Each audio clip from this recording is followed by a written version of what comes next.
Welcome back to Bible Verse March. Today is day 6. I'm here with the usual 3 people. I was here last time. We got Alex W. Young. We got the Longbow.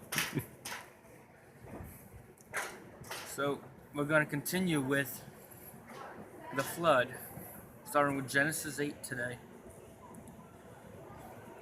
But God remembered Noah and all the wild animals and the livestock that were with him in the ark, and he sent wild wind over the earth. The waters receded. Now the springs of the deep and the floodgates of heaven have been closed, and the rain had stopped filling the sky. The waters receded steadily from the earth. At the end of the 150 days, the water had gone down, and on the 7th day of the 7th month, the ark came to rest on the mountain of our tent. The waters continued to recede until the 10th month, and on the first day of the 10th month, the top of the mountains became visible. After 40 days, Noah opened the window he had made in the ark, and he sent out a raven, and it kept flying back and forth until water had strained up from the earth. When he sent out a dove to see if the water had receded from the surface of the ground, but the dove could not find no place to set his feet, because there was water all over the surface of the earth.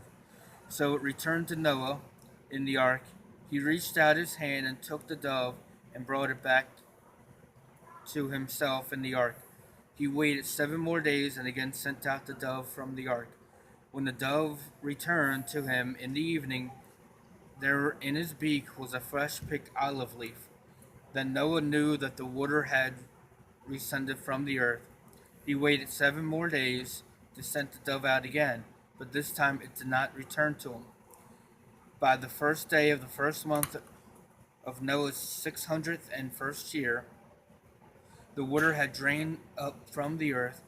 Noah then removed the cover from the ark and saw that the surface of the ground was dry.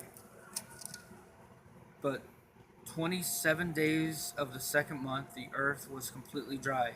Then God said to Noah, "Come out of the ark, you and your wife and your sons and their wives. Bring out every kind of living creature that is with you, the birds, the animals, and all the creatures that move along the ground, so they can multiply on the earth and be fruitful and increase in numbers upon it." So Noah came out together with his sons and his wives and his sons' wives, all the animals and all the creatures that move along the ground and all the birds.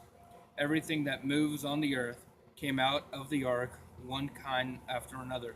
Then Noah built an altar to the Lord and took some of his clean animals and clean birds to sacrifice burnt offerings on it.